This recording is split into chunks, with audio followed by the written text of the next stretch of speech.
Today, I'm going to be teaching you how to use a camera.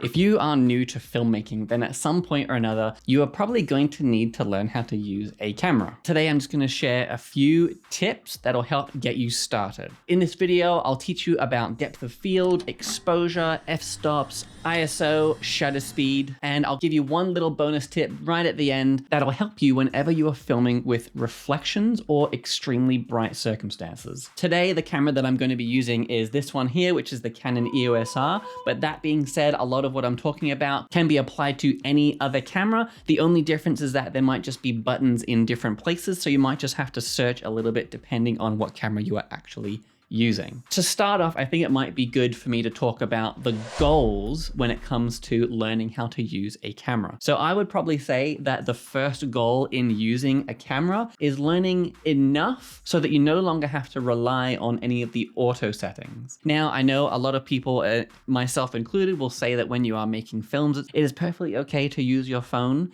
and it is. The main downside of using a phone is that everything is automatic, which means that you won't always be able to get precisely what you want, which is usually what you need when you're making a movie.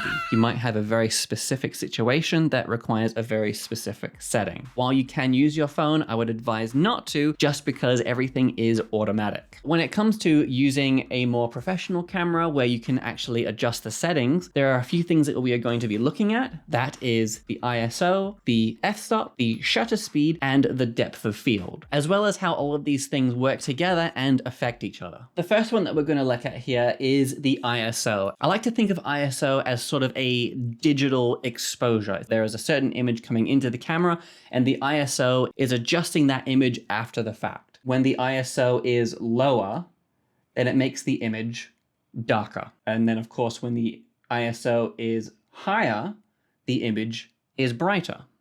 The only thing to be aware of when you are using the ISO is that the higher the number, the more noise will be in your shot. It'll start to look grainy the higher that number goes, especially if you are shooting in a dark environment and you're trying to use the ISO to actually see what is going on. If you're shooting weddings and events at the late night reception, or if you're just shooting a dark scene for a movie, whatever it might be, if it is dark and you try to overcome that by bumping the ISO up as high as it'll go, then you'll be able to see things, but it'll start getting pretty grainy. Typically, I will keep my ISO by default around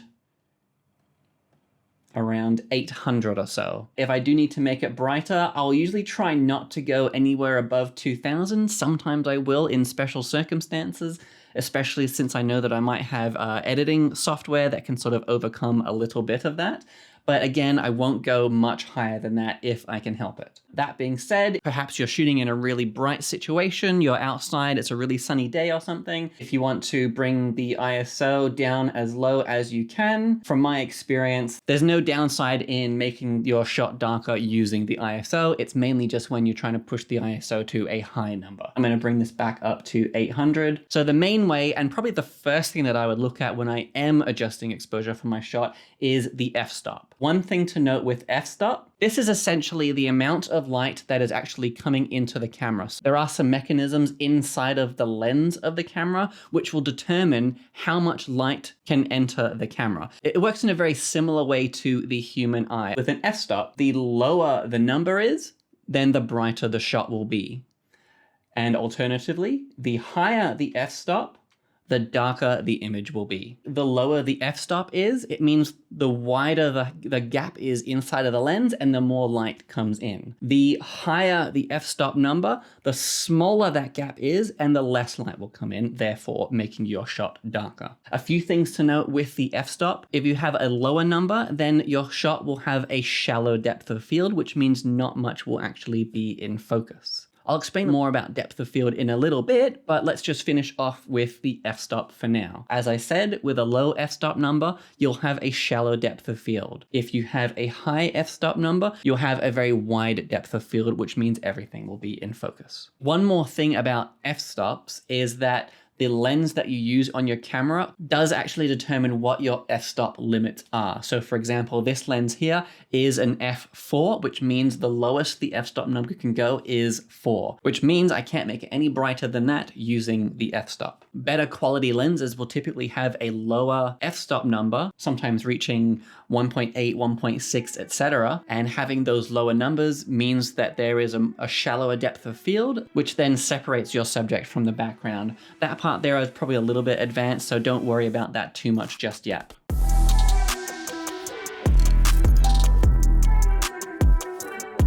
Then we have the shutter speed. So the shutter speed is essentially determining how long that light is actually exposed to the sensor inside the camera. So with this, if we talk about photography rather than actually filming, if you have a high shutter speed, that's something that you would probably use for something like sports. If things are moving quite quickly and yet you want a clear, crisp image instead of a blurry one, then you would set it to a higher shutter speed. There's not a lot that you have to worry about with the shutter speed for now. The only thing is just making sure that it isn't too low as well. Generally, as a typical rule of thumb, I try to make it so that my shutter speed is double what my frame rate is. I'll explain frame rates in just a moment, but let's keep going with shutter speed. With most cameras, you'll probably be filming with either 24 or 25 frames per second, which means that with my shutter speed, I would have it set to 50. If you are filming a little bit of slow-mo and your camera is set to 50 frames per second, then I would bump that shutter speed up to 100. If you don't,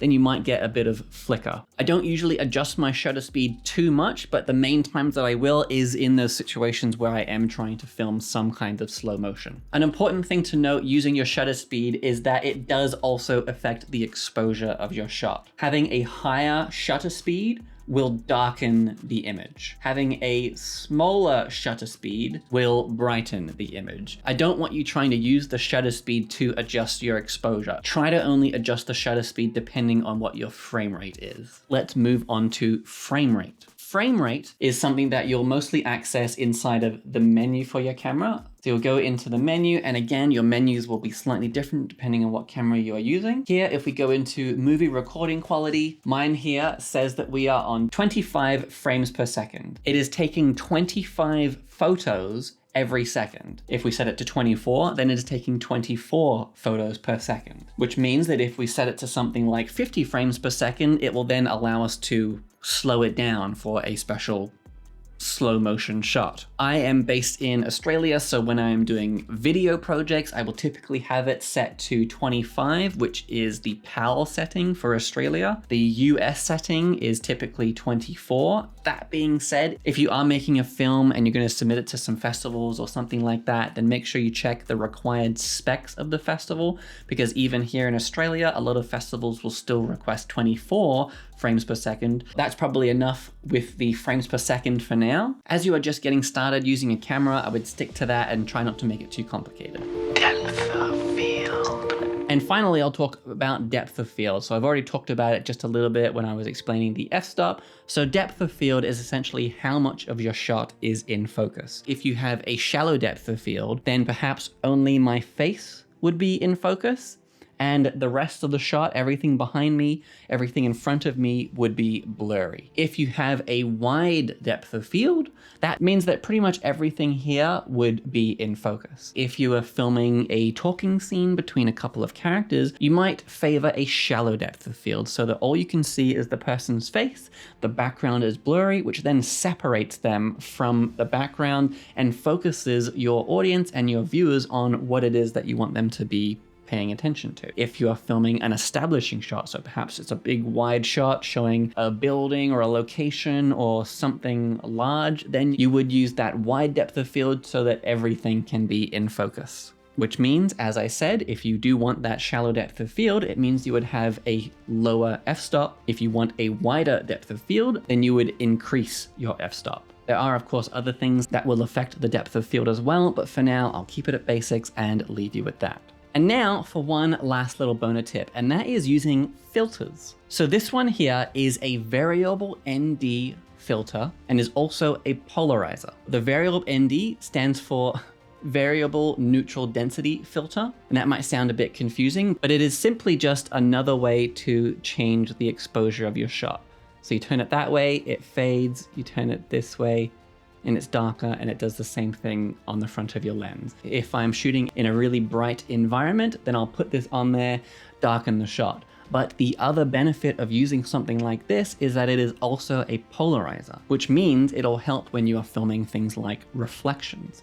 If you're shooting a scene through a car window, for example, then you're going to want to have a polarizer, otherwise you're barely going to see those people sitting in the car. You're just going to see the reflections of trees and other cars and whatever else is around. So stick a polarizer on there and you'll see everything perfectly fine. And that is it for today. Just some very basic tips on how to use a camera. I know that I've sort of thrown a lot of terms at you today, but if anything doesn't make any sense or you need a bit of more clarification, then please let me know in the comments and I will help you out as soon as I can. Thank you for watching, and I will see you in the next video.